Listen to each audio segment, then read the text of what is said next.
Jamaah, wajar jika wajah wanita tampak flek dan berjerawat setelah menjadi seorang istri. Dan wajar jika badannya bertambah gemuk setelah dia melahirkan. Sebab jika ingin kembali seperti semula, tentunya istri antum perlu perawatan ekstra, jamaah. Tetapi bagaimana mungkin seorang istri perawatan bila gaji suami saja pas untuk makan atau bahkan juga kurang? Gimana istri mau perawatan bila pekerjaan rumah tangga di rumah seabrek serta dikerjakan seorang diri oleh si istri? Namun begitulah menerimanya seorang istri. Dia tidak memperdulikan dirinya sendiri karena baktinya pada suami. Jangan antum kira dia tidak sedih dengan perubahan berat badannya, jamaah. Namun dia rela dan ikhlas kehilangan kecantikannya yang dulu demi menjaga ekonomi rumah tangganya. Maka sangat menyedihkan dan sangat tidak adil bila suami sanggup melirik wanita lain, bahkan selingkuh dengan alasan bahwa istrinya tidak secantik yang dulu. Padahal istrinya berubah menjadi tidak cantik karena suaminya, bukan karena orang lain. Suami jika kecanduan main game padahal telah dengan santun sampai dengan marah dinasihati istrinya, maka di akhirat si suami akan dituntut oleh dua hal. Pertama, dituntut atas waktu yang telah dia sia-siakan di dunia.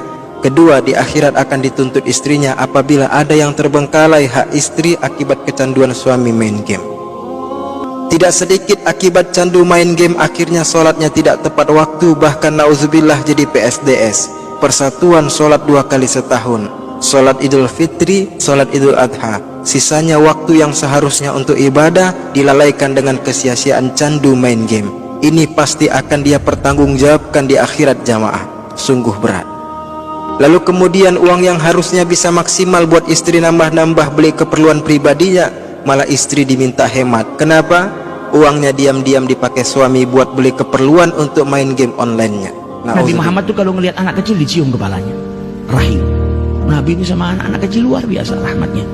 Pernah Nabi mempercepat sholatnya sampai sahabat bingung, ya Rasulullah, tumben sholat kau percepat. Iya, karena aku mendengar seorang anak kecil yang nangis. Cintanya Nabi kepada anak kecil luar biasa. Jadi kita didik anak yang didik anak, tapi jangan sampai kita nggak nyayangin anak kita. Berbuat salah sedikit ditempeleng sampai bekas dijotos. Ini anak atau pendidikan Kopassus ini? Kasih sayangnya Rasulullah kepada anak, nggak ada yang ngalahkan. Ada dulu sahabatnya Nabi Muhammad masuk ke rumahnya Nabi, kaget ngelihat apa? Nabi Muhammad itu jadi kuda-kudaan. Jadi dia seperti anak ayah-ayah zaman sekarang, jalan dengan tangannya dan lututnya kuda-kudaan. Di atasnya cucunya Al Hasan wal Husain, main di atasnya, gembira yang luar biasa. Itu kan pendidikan dari Nabi untuk para orang tua, supaya mau dekat sama anak, supaya mau main sama anak. Sahabatnya Nabi ini ngelihat Nabi Muhammad main kuda-kudaan sama cucunya. Ketika istri marah, kalimat bermakna mengingkari kebaikan suami sangat gampang keluar dari ucapannya.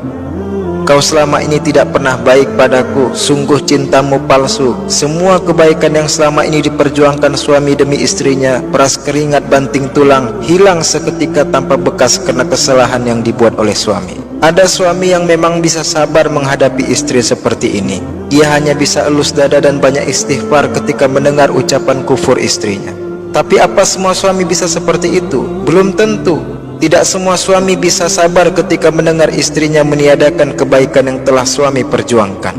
Sehingga pada hadis riwayat Bukhari nomor 5197 dan riwayat Muslim nomor 907 ditegaskan, jamaah, bahwa kebiasaan istri yang gampang berucap kalimat meniadakan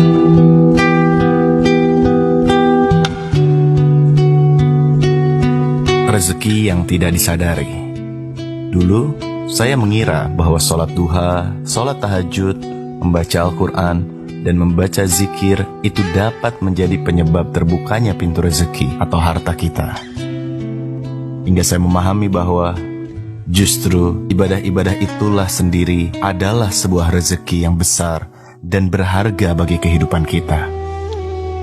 Karena jauh sebelum ini yang saya pahami adalah bahwa rezeki itu adalah sesuatu yang berwujud uang, gaji yang besar, orderan yang banyak, job yang banyak, urusan pekerjaan yang lancar, banyaknya tabungan uang di bank, banyaknya aset yang kita miliki seperti kendaraan, properti, dan berbagai hal lainnya. Intinya selama ini saya berpikir bahwa rezeki itu adalah harta.